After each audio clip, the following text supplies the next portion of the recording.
السلام علیکم. میں سٹی کالج جنا کیمپس سے تعلق رکھتی ہوں اور میں اسلامیت کی ٹیچر ہوں. بیٹا آج ہم لوگ دیکھیں گے ٹیسٹ نمبر 2 ہے آپ کا. یہاں پر آپ کے جو پیپر دیا گیا ہے یہ 35 منٹس کا ہے اور اس میں 3 کوسچنز ہیں. کوسچن نمبر 1 جو ہے یہ آپ کا آبجیکٹیو ٹائپ ہے, MCQs ہیں اس میں. تو لیٹس اسٹارٹ. ہم پہلے دیکھتے ہیں کہ MCQs میں ان کے رائٹ آپشنس کون سے ہیں. اس میں سب سے فرسٹ جو ہے آ رہا آپ کا عبادات کے نظام میں سب سے پہلا اور اہم جز ہے. عبادات کے نظام میں سب سے پہلا اور اہم جز اس کا جو رائٹ آپشن ہے وہ ہے نماز. سیکنڈ پر آتے ہیں, اس میں ہے قیامت کے روز سب سے پہلے حساب لیا جائے گا.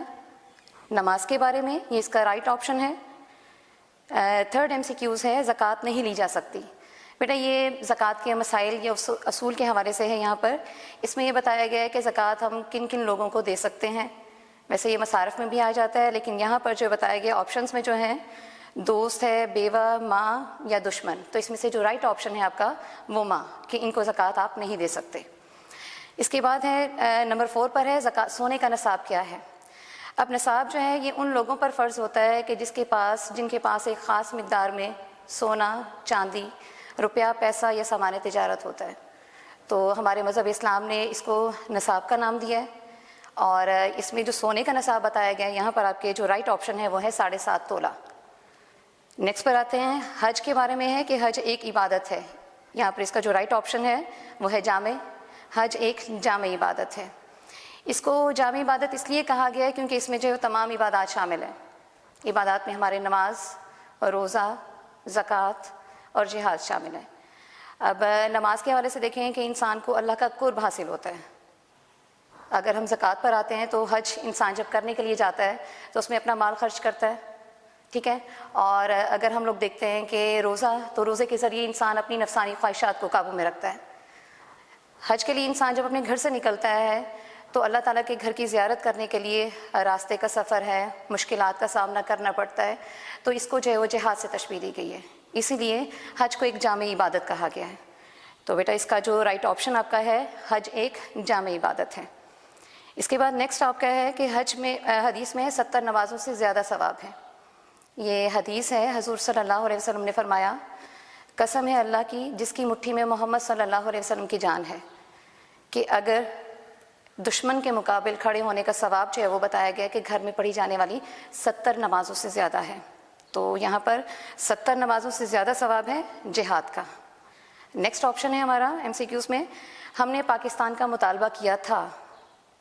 پاکستان چونکہ ایک اسلامی ریاست ہے, اسلام کے نام پر حاصل کی گئی ہے, تو اس کا جو رائٹ آپشن ہے وہ ہے اسلامی نظام حیات کے لیے. نمبر 8 ہے اللہ سے محبت کی شرط ہے. تو اللہ تعالیٰ سے محبت کا دعویٰ تو وہی لوگ کر سکتے ہیں کہ جن کو اللہ کے نبی حضرت محمد صلی اللہ علیہ وسلم سے محبت ہوگی.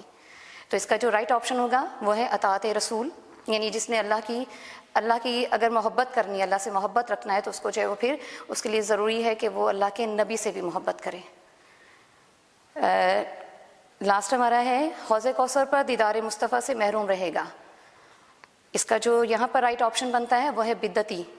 اب یہ بدعتی جو ہے اسے کہا جاتا ہے کہ جو دین میں نئی نئی باتیں بنانے والا ہوتا ہے, اور بدعت اسے کہتے ہیں کہ جو دین میں نئی نئی باتیں بنائی جاتی ہیں.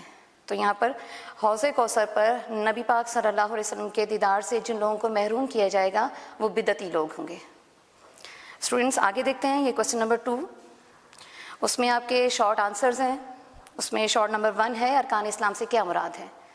تھوڑا سا ان کی ڈیٹیل بھی آپ کو بتاؤں گی جہاں پر آپ کو لکھنا ہوگا, یعنی اگر آپ شارٹس میں لکھتے ہو تو اس کے لیے ہم دیکھتے ہیں پہلے ارکان اسلام سے کیا مراد ہے, کہ ارکان کیا ہوتے ہیں. ارکان جو ہے یہ رکن کی جمع ہے, ٹھیک ہے, جس کا مطلب ہوتا ہے ستون. اس کا اصطلاحی معنی پوچھا گیا تو اس میں یہ آ جاتا ہے کہ ارکان اسلام سے مراد وہ بنیادی اصول اور اعمال جن پر اسلام کی عمارت قائم ہے. ارشاد نبوی ہے, حدیث ہے, حضور صلی اللہ علیہ وسلم نے فرمایا بنی الاسلام علی 5 شہادتی اللہ الہ الا اللہ وان محمدا عبدہ ورسولہ واقام الصلاۃ وایتاء الزکوٰۃ والحج وصوم رمضان. تو اس میں یہ بتایا گیا ہے کہ نبی پاک صلی اللہ علیہ وسلم نے فرمایا کہ اسلام کی بنیاد 5 ستونوں پر اٹھائی گئی ہے. اس بات کی گواہی دینا کہ اللہ کے سوا کوئی معبود نہیں اور محمد صلی اللہ علیہ وسلم اللہ کے بندے اور اس کے رسول ہیں, اور نماز قائم کرنا, زکوٰۃ دینا, حج کرنا اور رمضان کے روزے رکھنا. سیکنڈ شارٹ پر آتے ہیں بے اثر روزوں سے کیا مراد ہے. بے اثر روزوں سے مراد وہ روزے جو تقویٰ سے خالی ہوں اور جو ایمان اور احتساب کی نیت سے نہ رکھے جائیں۔ حدیث نبوی ہے اس میں کہ حضور صلی اللہ علیہ وسلم نے فرمایا کہ اگر کوئی شخص روزہ رکھ کر بھی جھوٹ اور غلط کاریوں سے نہیں بچتا تو اس کا کھانا پینا چھوڑنے سے اللہ کو کوئی دلچسپی نہیں۔ تھرڈ ہمارا شارٹ ہے، رکن اعظم سے مراد حج کا کون سا رکن ہے؟ یعنی کہتے ہیں کہ رکن اعظم جو ہے یہ عرفات کے میدان میں قیام، جسے وقوف عرفات بھی کہا جاتا ہے۔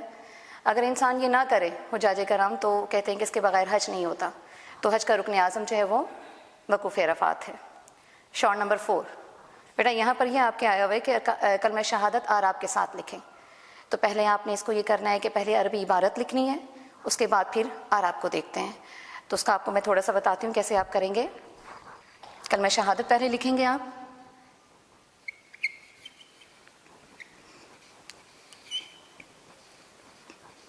اشہد ان لا الہ الا اللہ وحدہ لا شریک لہ واشہد ان محمدً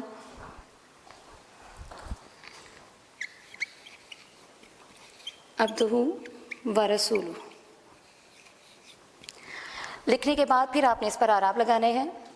اب دیکھتے جائیں جیسے آپ بولیں گے، بولنے کے ساتھ ساتھ چونکہ آپ کی ریٹن پریکٹس ہوگی تو ریٹن پریکٹس کے ساتھ ہی جب آپ لکھنا اس کو شروع کریں گے تو ساتھ میں آپ نے بولنا بھی اس کو، تاکہ آپ کے اعراب میں جو کوئی غلطی نہ ہو سکے۔ اشہد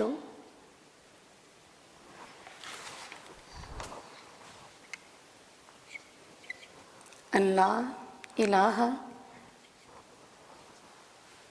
الا اللہ وحدہ لا شریک لہ واشہد ان محمدً عبدہ ورسولہ۔ اس کا ترجمہ آپ کو نہیں دیا گیا یہاں پر، جسٹ آپ نے اس کو لکھ کر جو ہے وہ بس کرنا ہے۔ سیکنڈ ہے شارٹ نمبر 5، صوم کے اصطلاحی معنی لکھیں۔ صوم جو ہے یہ عربی زبان کا لفظ ہے اور اس کا ترجمہ جو ہے وہ روزہ ہے۔ صوم کی جمع سیام، اور اس کا جو اصطلاحی معنی جو اور لغوی معنی بتایا جاتا ہے، صوم کا لغوی معنی ہے رکنا، پرہیز کرنا۔ شرعی اصطلاح میں روزے کا جو میننگ بتایا جاتا ہے وہ یہ ہے کہ صبح صادق سے لے کر غروب آفتاب تک کھانے پینے اور تمام نفسانی خواہشات سے رکے رہنے کا نام روزہ ہے۔ ٹھیک ہے۔ شارٹ نمبر 6 ہے، منکرین آخرت کے 2 اعتراضات لکھیں۔ اب یہاں پر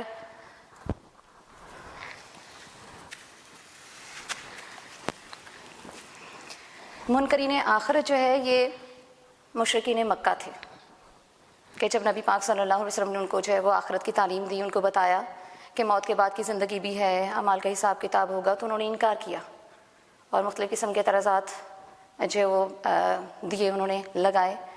تو قرآن پاک نے انہی منکرین آخرت کے اعتراضات کو بڑے ہی خوبصورت انداز میں بیان کیا ہے۔ تو اس میں سورہ یاسین میں منکرین آخرت کے جو شبہات ہیں اس میں سے ایک ان کے شبے کو اس طرح سے بیان کیا ہے۔ قرآن پاک میں سورہ یاسین میں ارشاد باری تعالیٰ ہے، من یحیی العظام وہی رمیم۔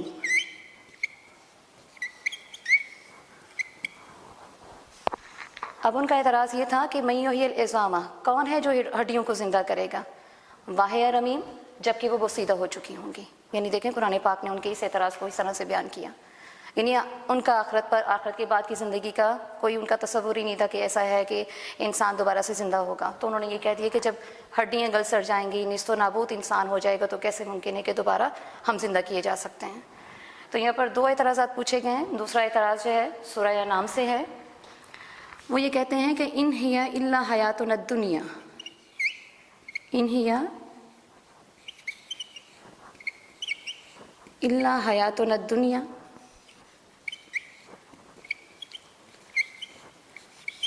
وما نحن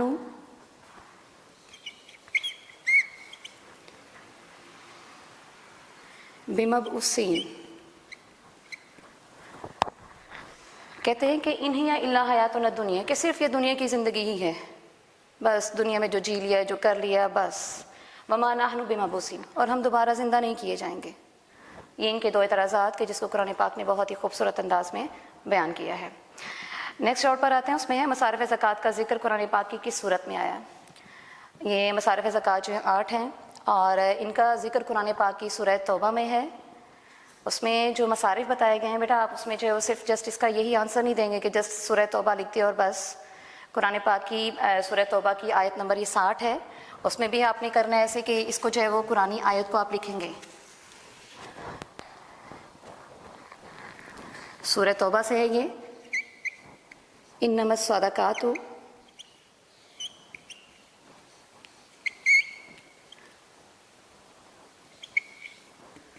للفقراء والمساکین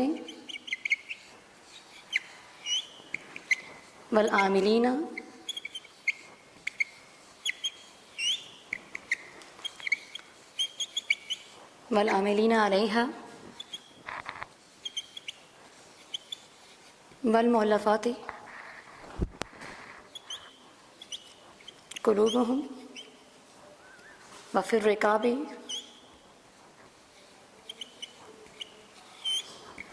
والغارمین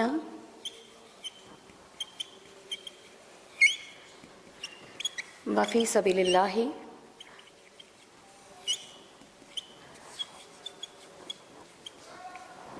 وابن السبیل۔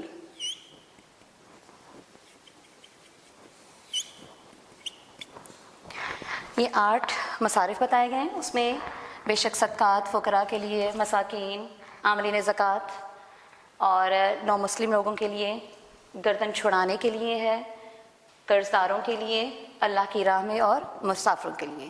یہ آپ کے 8 مصارف ہیں جن کا ذکر سورہ توبہ میں آیا ہے۔ نیکسٹ آپ کا شارٹ ہے، دہشت گردی سے کیا مراد ہے اور قرآن میں اس کے لیے کون سا لفظ آیا ہے۔ اس میں دیکھتے ہیں دہشت گردی، نام سے ہی پتہ چل جاتا ہے کہ یہ کیا ہے اس میں، کیونکہ دہشت گردی جو ہے نا یہ جس میننگ میں آتا ہے اس میں یہی ہوتا ہے کہ خوف و ہراس پیدا کرنا، امن و سکون کو تباہ و برباد کر دینا۔ تو یہ لفظ جو دہشت گردی ہے یہ جو ہے اس کے بارے میں بتایا جاتا ہے کہ یہ اس کو عربی میں یعنی جو لفظ استعمال کیا گیا وہ ہے ارہاب۔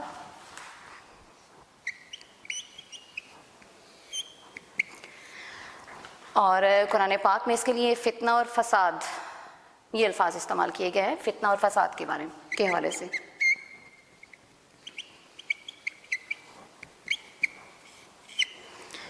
ارشاد باری تعالیٰ ہے واللہ لا یحب الفساد، آپ اس کو بھی اس میں لکھیں گے۔